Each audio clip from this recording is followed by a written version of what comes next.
فرزند زہرا یہ حالات برے ہیں۔ کاشانۂ بصیرت ایک ایسا مکمل یوٹیوب چینل جس پر محروم بصارت کے لیے بالخصوص اور تمام افراد کے لیے بالعموم سینکڑوں کی تعداد میں اسلامی کتب دستیاب ہیں۔ لہذا گزارش ہے کہ آپ اپنی ذمہ داری نبھاتے ہوئے کاشانۂ بصیرت کو سبسکرائب کرنے کے ساتھ ساتھ بیل آئیکن کو پریس کیجیے تاکہ آپ علم کے حصول کے ساتھ ساتھ مذہب اہل بیت کی اشاعت میں بھی اہم کردار ادا کرتے رہیں۔ کاشانۂ بصیرت، فرزند زہرا یہ حالات برے ہیں۔ السلام علیکم۔ کاشانۂ بصیرت کے یوٹیوب چینل کی وساطت سے ہم اور آپ مل کے پڑھ رہے ہیں تفسیر الکوثر کی جلد نمبر 4۔ وَكَذَلِكَ أَخْذُ رَبِّكَ إِذَا أَخَذَ الْقُرَى وَهِيَ ظَالِمَةٌ إِنَّ أَخْذَهُ أَلِيمٌ شَدِيدٌ إِنَّ فِي ذَلِكَ لَآيَةً لِمَنْ خَافَ عَذَابَ الْآخِرَةِ ذَلِكَ يَوْمٌ مَجْمُوعٌ لَهُ النَّاسُ وَذَلِكَ يَوْمٌ مَشْهُودٌ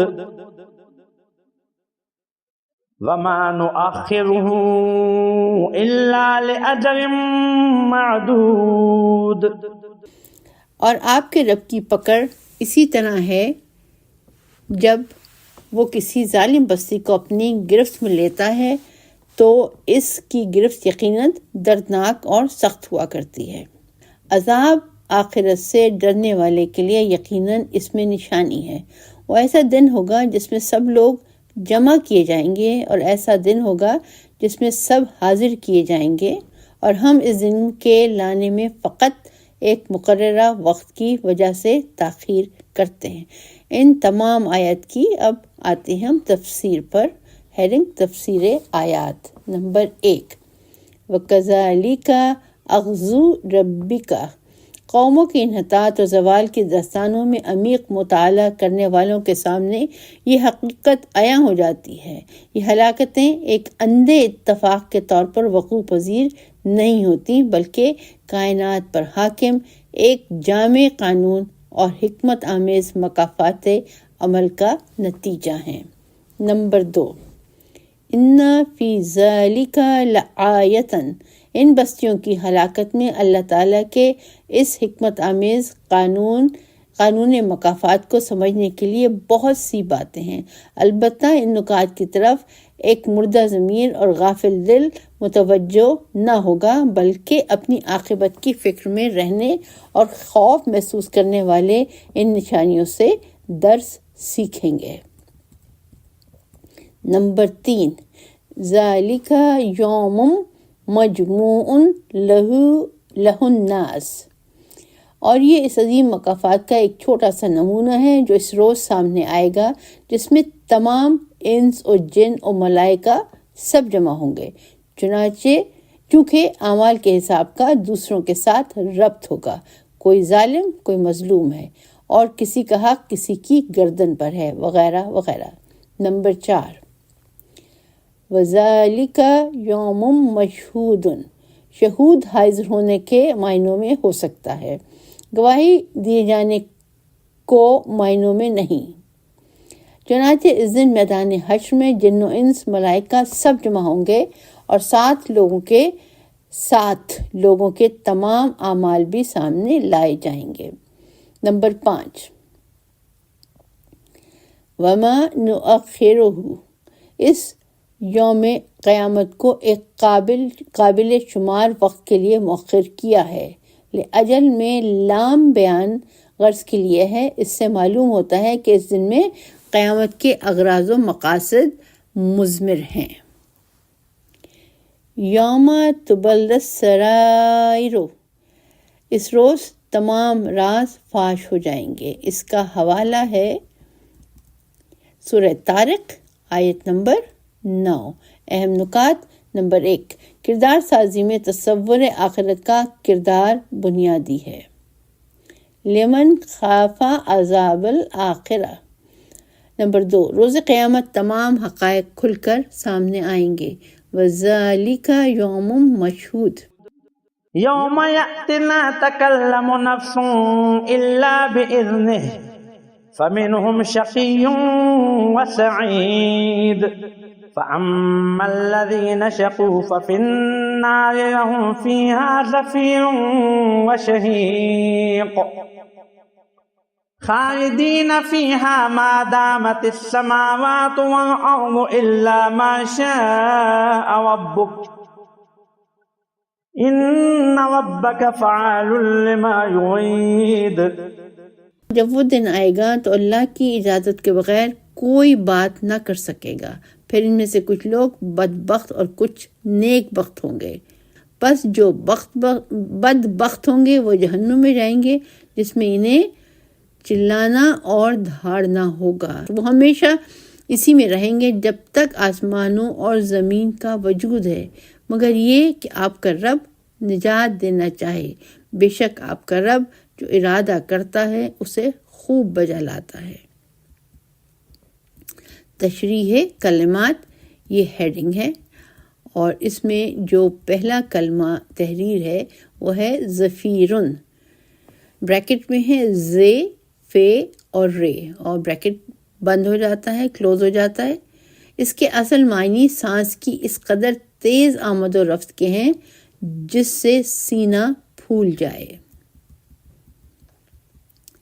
اگلا کلمہ ہے شہیقن، بریکٹ میں ہے شین، 2 چشمی ہے، اور قاف، بریکٹ بند ہو جاتی ہے، کہ معنی لمبا سانس کھینچنے کے ہیں، لیکن شہیقن سانس لینے اور زفیرن سانس چھوڑنے پر بولا جاتا ہے۔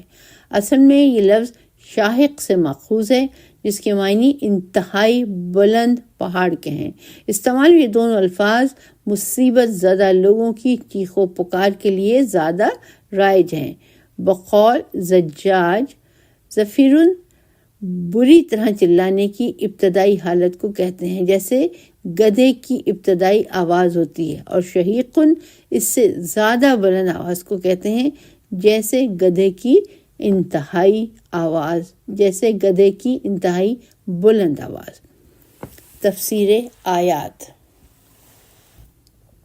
نمبر 1، یوم یاتی لا تکلم نفس۔ قیامت کے روز اللہ کی طرف سے اجازت کے بغیر کوئی بات نہیں کر سکے گا۔ اللہ کی بارگاہ میں کسی کو کسی قسم کی شفاعت و التجا کرنے کی جرت نہ ہوگی۔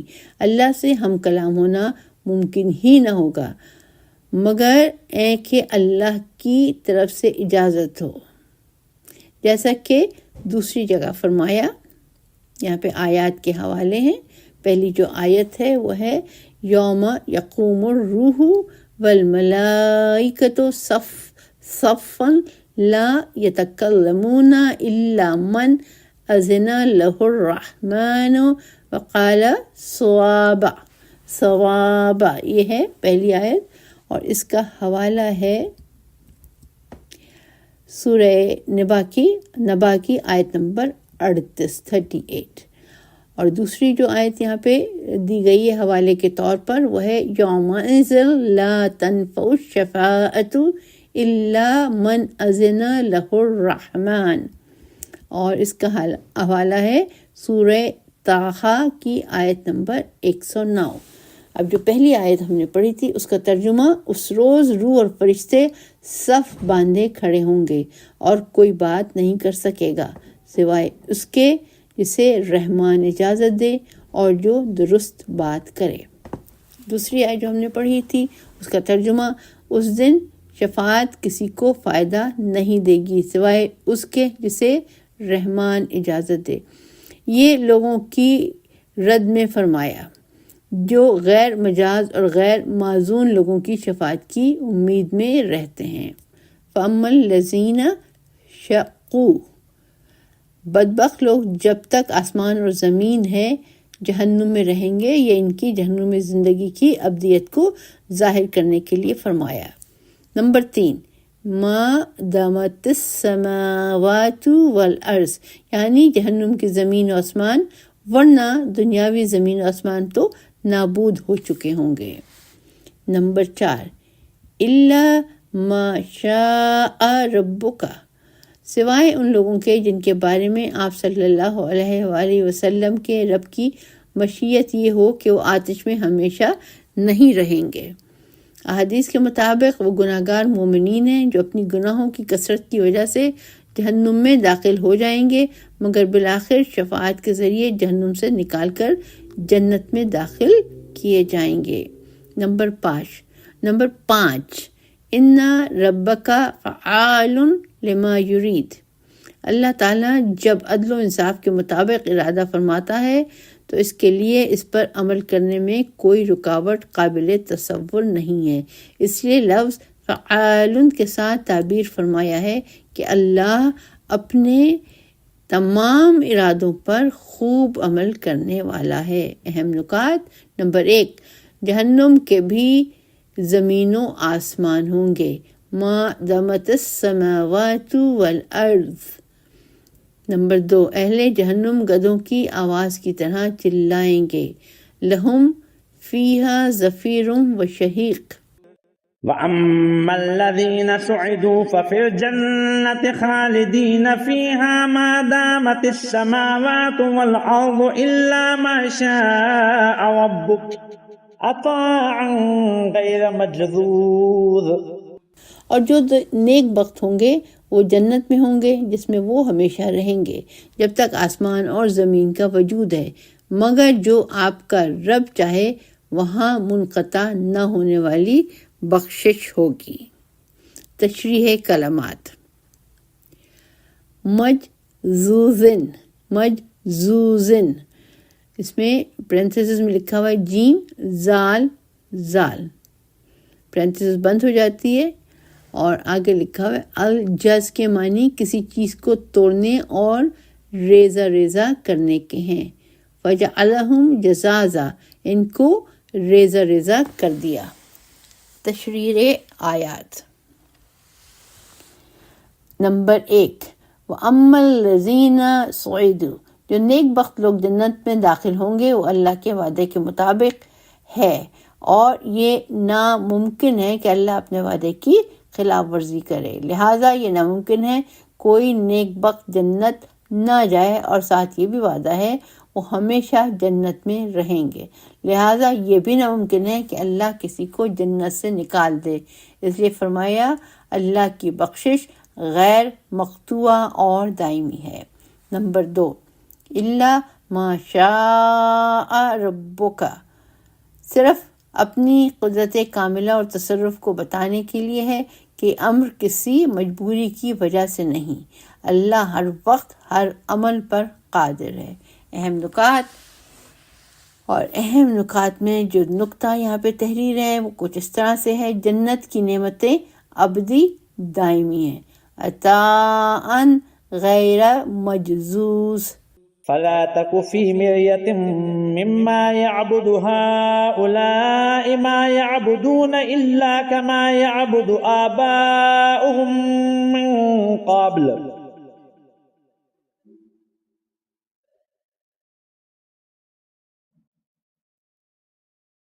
وَإِنَّا لَمُوَفُّوهُمْ نَصِيبَهُمْ غَيْرَ مَنْقُوصٍ۔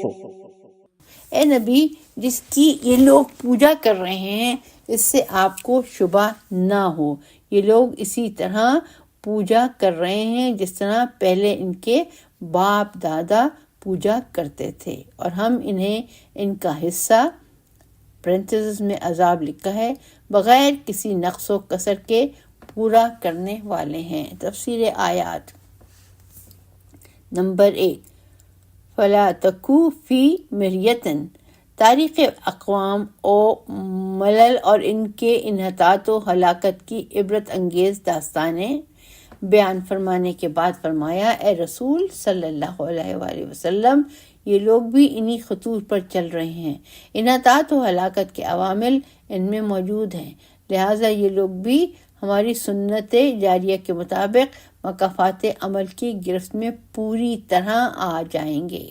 نمبر 2، ما یعبدون، بت پرستوں کا انجام بھی وہی ہوگا جو رسول کریم صلی اللہ علیہ وآلہ وسلم کی تسلی خاطر بھی مراد ہے۔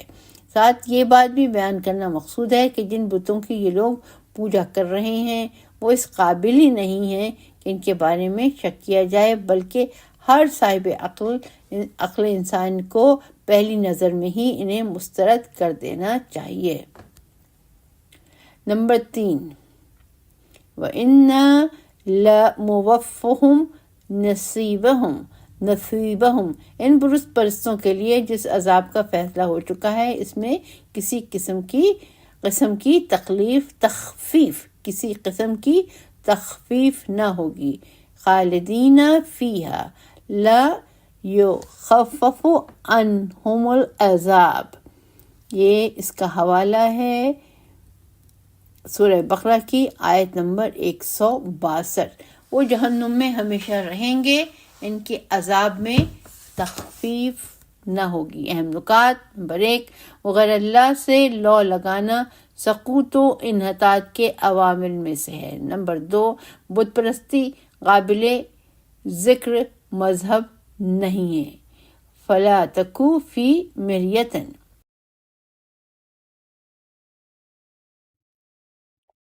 وَلَقَدْ آتَيْنَا مُوسَى الْكِتَابَ فَاخْتُلِفَ فِيهِ وَلَوْلَا كَلِمَةٌ سَبَقَتْ مِنْ رَبِّكَ لَقُضِيَ بَيْنَهُمْ وَإِنَّهُمْ لَفِي شَكٍّ مِّنْهُ مُرِيبٍ۔ بتحقیق ہم نے موسیٰ کو کتاب دی، پھر اس کے بارے میں اختلاف کیا گیا، اور اگر آپ کے رب کی طرف سے فیصلہ کن کلمہ نہ کہا گیا ہوتا تو ان کا بھی فیصلہ ہو چکا ہوتا، اور وہ اس بارے میں تردد میں ڈالنے والے شک میں پڑے ہوئے ہیں۔ تفسیر آیات۔ نمبر 1، وَلَقَدْ آتَيْنَا مُوسَى الْكِتَابَ، وہ بت پرستوں کا انجام تھا اور اہل کتاب کی حالت یہ تھی کہ ہم نے موسیٰ علیہ السلام کو کتاب دی تو لوگوں نے اس کتاب میں ایسا ہی اختلاف کیا جیسا کہ آج آپ صلی اللہ علیہ وآلہ وسلم پر نازل ہونے والی کتاب کے بارے میں کر رہے ہیں۔ اس اختلاف سے مراد ایمان میں اختلاف ہے، نہ کہ ایمان کے بعد کا اختلاف، اگرچہ بعض اجلن نے بعد کا اختلاف لکھا ہے۔ نمبر 2، ولولا کلمۃ سبقت، کتاب جیسی دلیل کے ذریعے ہم نے ان قوموں پر حجت قائم کر کے یہ فیصلہ نہ کیا ہوتا کہ ایک تو ان کو ڈھیل دی جائے اور ثانیاً ان کے درمیان فیصلہ قیامت کے روز کرنا ہے، تو آج اہل کتاب کا انجام بھی بت پرستوں سے مختلف نہ ہوتا۔ یہودیوں کو تو اب بھی اپنی کتاب کی صحت کے بارے میں شک ہے، کیونکہ توریت بابل کی اسیری کے بعد صرف حافظے کی بنیاد پر لکھی گئی، اصل توریت تو نظر آتش ہو گئی۔ نمبر 3، وَإِنَّهُمْ لَفِي شَكٍّ مِّنْهُ، یہ منکرین منہ قرآن کے بارے میں ایک ایسے شک میں مبتلا ہیں جو شبہ آور ہے، چونکہ شک میں نفی اور اثبات دونوں برابر ہوتے ہیں، جبکہ مریبن وہ ہے جس میں نفی کو ترجیح دی جائے۔ اہم نکات، دینی اختلاف کی صورت میں ڈھیل دی جاتی ہے۔ وَإِنَّ كُلًّا لَمَّا لَيُوَفِّيَنَّهُمْ رَبُّكَ أَعْمَالَهُمْ إِنَّهُ بِمَا يَعْمَلُونَ خَبِيرٌ، اور بے شک آپ کا رب ان سب کے اعمال کا پورا بدلہ ضرور دے گا، وہ ان کے اعمال سے یقیناً خوب باخبر ہے۔ تفسیر آیات، ان سب کو اپنے اپنے اعمال کا بدلہ دے گا، یعنی ان اختلاف کرنے والوں اور بت پرستوں میں سے ہر ایک کو ان کے کرتوتوں کا پورا بدلہ دیا جائے گا۔ اس آیت میں تاکیدی لہجے میں کافروں کا بدلہ دینے کا ذکر اس لیے ہے کہ مومنین ستم سہ کر بد دل نہ ہوں، کسی دل میں کہیں یہ خیال نہ آئے کہ ظلم و ستم اور مصیبتیں تو نقداً مل رہی ہیں اور حق کی فتح اور کفار کا بدلہ دینے کی صرف بات ہو رہی ہے، عملاً ان کے خلاف کچھ ہو نہیں رہا۔ اہم نکات: جزائے اعمال میں کوئی کوتاہی نہیں ہو سکتی۔ لَيُوَفِّيَنَّهُمْ رَبُّكَ أَعْمَالَهُمْ فاستقم كما أمرت ومن تاب معك ولا تطغوا إنه بما تعملون بصير۔ جیسا کہ آپ کو حکم دیا گیا ہے، آپ اور وہ لوگ بھی جو آپ کے ساتھ اللہ کی طرف سے پلٹ آئے ہیں ثابت قدم رہیں اور حد سے تجاوز بھی نہ کریں۔ اللہ تمہارے اعمال کو یقیناً خوب دیکھنے والا ہے۔ تفسیر آیات: فاستقم کما امرت۔ جس عظیم انقلاب کا حضور صلی اللہ علیہ وسلم نے بیڑا اٹھایا ہے وہ اپنی جگہ ایک نہایت سنگین ذمہ داری ہے، اور ایسی قوم کے درمیان اس دعوت کو رواج دینا ہے جو ہر اعتبار سے پسماندہ اور تمام انسانی اخلاقی قدروں سے ناآشنا ہے۔ دوسری طرف اس عظیم انقلاب کے لیے کوئی مادی طاقت و حمایت بھی نہیں ہے۔ خود انقلاب کا داعی یتیمانہ زندگی گزار چکا ہے۔ ایسے حالات میں ایک انقلاب کے لیے سوچنا اور ابتدائی قدم اٹھانا قدرے آسان ہوا کرتا ہے، لیکن بعد میں جب جاں فرسا مشکلات کا سامنا کرنا پڑتا ہے تو قدم لرزتے ہیں اور ہمت دواب دے جاتی ہے، خصوصاً جب لوگوں کے عقائد و مقدسات کو مسترد کرنا ہو تو ایک لامتناہی نفرت و حقارت کا بھی مقابلہ کرنا پڑتا ہے۔ رسول کریم صلی اللہ علیہ وآلہ وسلم انقلاب اسلامی کے ابتدائی مراحل میں مشکلات و مصائب میں گھرے ہوئے تھے، لیکن بعد میں حالات قدرے سازگار ہو گئے اور اسلامی تحریک کو کامیابیاں حاصل ہو گئیں۔ ایسے حالات میں یہ توقع کی جاتی ہے کہ اب شاید فتح و ظفر کی کوئی خبر آ جائے، شاید تاریکی ختم ہونے کو ہے اور روشنی کی کرن نظر آنے والی ہے۔ اتنے میں مزید استقامت اور ثابت قدمی کا حکم زوردار لفظوں میں آتا ہے تو اس حکم کی سنگینی کا اندازہ لگانا مشکل ہو جاتا ہے۔ روایت ہے کہ حضور صلی اللہ علیہ وآلہ وسلم نے فرمایا، شیبتنی ہود، سورہ ہود نے مجھے بوڑھا کر دیا۔ اس کا حوالہ ہے وسائل الشیعہ 172:6۔ استقامت اور ثابت قدمی کے مقابلے میں لغزش اور حد سے تجاوز آتا ہے، اس لیے حد سے تجاوز نہ کرنے کا حکم دے کر اس کی مزید تاکید کی گئی ہے۔ چنانچہ دوسری جگہ فرمایا، حوالہ سورہ شورى آیت نمبر 15، فَلَذَلِكَ فَاسْأَ وَاسْتَقِمْ كَمَا أُمِرْتَ وَلَا تَتَّبِعْ أَهْوَاءَهُمْ۔ لہٰذا آپ اس کے لیے دعوت دیں اور جیسا آپ کو حکم ملا ہے ثابت قدم رہیں اور ان کی خواہشات کی پیروی نہ کریں۔ یہاں استقامت کے مقابلے میں خواہشوں کی اتباع کا ذکر آیا ہے، جس کا مطلب حد سے تجاوز ہی ہے۔ لہٰذا استقامت کا مطلب یہ ہوا کہ اسلامی انقلاب کے لیے جن حدود کا اللہ تعالیٰ کی طرف سے تعین ہوا ہے ان میں رہ کر قدم بڑھایا جائے۔ حضرت ابن عباس راوی ہیں کہ رسول صلی اللہ علیہ وآلہ وسلم پر اس آیت سے زیادہ سخت اور دشوار آیت نازل نہیں ہوئی۔ اس لیے جب اصحاب نے آپ صلی اللہ علیہ وآلہ وسلم سے عرض کیا کہ یا رسول اللہ، آپ پر بڑھاپا جلدی آ گیا، تو آپ نے فرمایا، شیبتنی ہودہ والواقعہ، سورہ ہود اور سورہ واقعہ نے مجھے بوڑھا کر دیا۔ اس کا حوالہ ہے وسائل الشیعہ 172:6۔ اہم نکات: نمبر 1، رہبر میں استقامت اور عدم طغیان شرط ہے۔ نمبر 2، دین کی طرف آنا بھی ایک قسم کی توبہ ہے۔ ومن تاب معک ولا تركنوا إلى الذين ظلموا فتمسكم النار وما لكم من دون الله من أولياء ثم لا تنصرون۔ اور جنہوں نے ظلم کیا ہے ان پر تکیہ نہ کرنا، ورنہ تمہیں جہنم کی آگ چھو لے گی اور اللہ کے سوا تمہارا کوئی سرپرست نہ ہوگا، پھر تمہاری کوئی مدد بھی نہیں کی جائے گی۔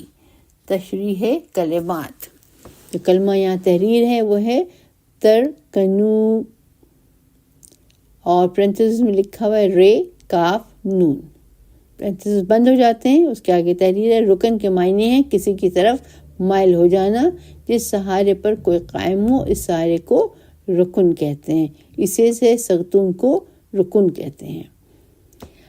تفسیر آیات، اسلامی سیاست اور معاشرت کی اہم ترین اساس ظلم و ناانصافی کی نفی ہے۔ اسلام اپنے معاشرے کو ظلم و تجاوز سے پاک رکھنے کے لیے جامع قوانین واضح فرماتا ہے، من جملہ ظالموں کے ساتھ ہر قسم کے تعلقات جن میں ظالم کی بالادستی ہو ممنوع قرار دیے، کیونکہ ظالم پر تکیہ کرنا نمبر 1 اپنی کمزوری کا عملی اعتراف ہے، نمبر 2 ظالم کے ظلم کی تائید ہے، نمبر 3 ظالم کی بالادستی کو قبول کرنے کا مطلب یہ ہے کہ اس سے نفرت نہیں ہے اور یہ خود ظلم کی طرف پہلا قدم ہے، نمبر 4 استحصال کے لیے ظالم کی راہ ہموار کرنے کے مترادف ہے، نمبر 5 ظلم کو قبول کرنا ہے، نمبر 6 جن مقاصد کے لیے ظالم پر تکیہ کیا ہے وہ حاصل نہیں ہوتے۔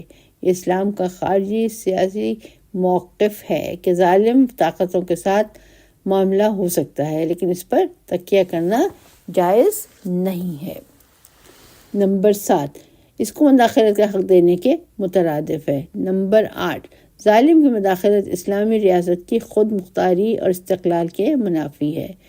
ظلم کرنے والوں پر تکیہ کرنے کا مطلب یہ ہے کہ اسلامی تعلیمات کے احیاء کے لیے ظالموں کا سہارا لیا جائے، احیاء حق کے لیے حق کو پامال کیا جائے۔